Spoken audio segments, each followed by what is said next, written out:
আজকের recipe mix vegetable. এই mix vegetable আমি একটু অন্যরকম ভাবেই বানাই। আমি আমার মতন করে বানাই।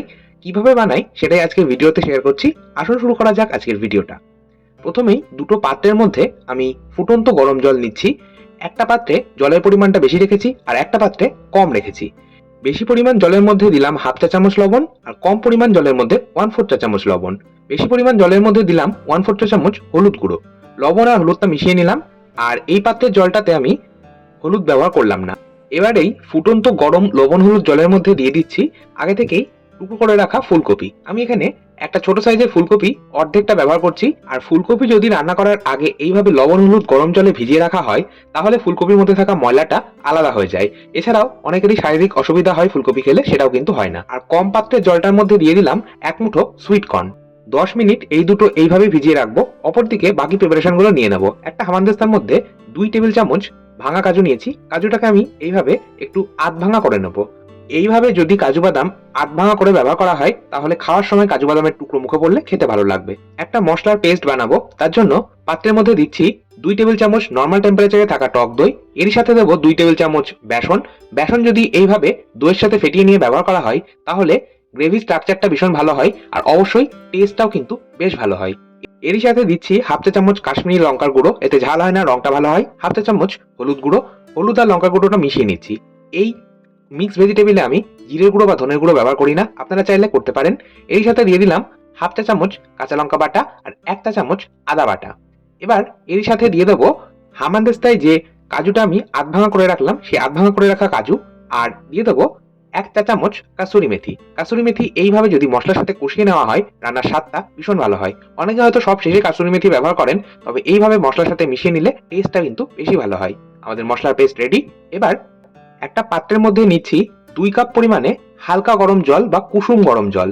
এই কুসুম গরম জলের মধ্যে দিয়ে দেবো 3 চা চামচ মিল্ক পাউডার বা গুঁড়ো দুধ। যে কোনো ব্র্যান্ডের গুঁড়ো দুধ এখানে ব্যবহার করা যেতে পারে। গুঁড়ো দুধটা আমি জলের মধ্যে মিশিয়ে নিচ্ছি। আমি যখন এইরকম মিক্স ভেজিটেবল কারি বানাই কিংবা শুক্তো বানাই তখন আমি এইভাবে গুঁড়ো দুধ জলে গুলিয়ে ব্যবহার করি, এতে কিন্তু টেস্টটা বেশি ভালো হয়। চলে যাব নেক্সট স্টেপে।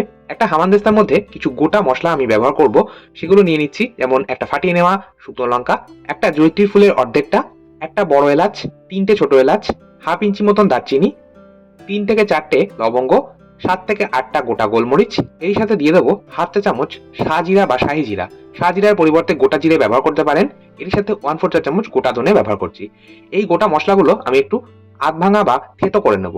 মশলা যদি এইভাবে থেতো করে রান্নায় ফোড়ন হিসেবে ব্যবহার করা হয় তাহলে টেস্টটা বেশি ভালো হয়। এটা কভার করে রাখছি।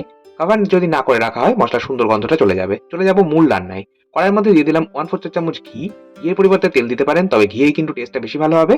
ঘি গরম হয়ে গেলে দিয়ে দিলাম এক মুঠো মাখানা। মাখানা যে কোনো ডিপার্টমেন্টাল স্টোরে আপনারা ইজিলি পেয়ে যাবেন। লো মিডিয়াম আছে মিনিট 2-3 সময় ধরে মাখানাটা রোস্ট করে তুলে নিচ্ছি। মাখানাটা যখন ক্রিস্পি হয়ে যাবে তখন বুঝবেন মাখানাটা রোস্ট করা হয়ে গেছে। চলে যাচ্ছি নেক্সট স্টেপে। কড়াইয়ের মধ্যে দিয়ে দিলাম 2 টেবিল চামচ রিফাইন্ড অয়েল বা সাদা তেল। ফোড়নে দিচ্ছি একটা ফাটিয়ে নেওয়া তেজপাতা, থেতো করে রাখা গোটা মশলা। এই সাথে দিয়ে দেবো 1/4 চা চামচ হিং। যেহেতু সম্পূর্ণ নিরামিষ তাই হিঙের ব্যবহার করছি। আপনারা যদি হিং ব্যবহার করতে অপছন্দ করেন সেক্ষেত্রে নাও করতে পারেন। মশলাটা 15 থেকে 20 সেকেন্ড মিডিয়াম আছে নাড়াচাড়া করে ভেজে নেওয়ার পর মশলা থেকে সুন্দর গন্ধ বেরোতে শুরু করলে দিয়ে দিলাম দুটো মাঝারি সাইজের আলু। আলুটা খোসা ছাড়িয়ে টুকরো করে রেখেছি। আর আগে থেকেই নুন হলুদ জলে ভিজিয়ে রাখা ফুলকপিটাও। এবার এই ফুলকপি আর আলুটা ভেজে নিতে হবে। গ্যাসের ফ্লেমটাকে আমি মিডিয়ামে রেখে কভার করে মিনিট 5-6 সময় ধরে এই আলু আর ফুলকপিটা ভেজে নেব। আর অবশ্যই মাঝে মাঝে কভারটা সরিয়ে নিয়ে একটু নাড়াচাড়া করতে হবে, না হলে কিন্তু এটা নিচে লেগে যাবে। সম্পূর্ণ 5 মিনিট আমি এই আলু আর ফুলকপিটা ভেজে নিয়েছি।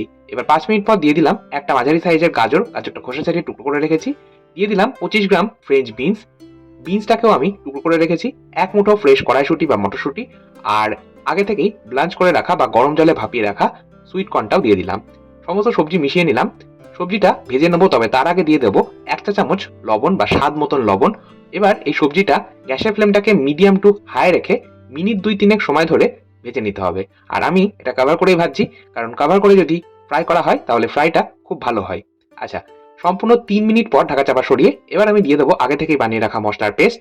এবার ওই একই পাত্রের মধ্যে খুব সামান্য দুধ দিয়ে লেগে থাকা মশলাটা ধুয়ে দিয়ে দিচ্ছি।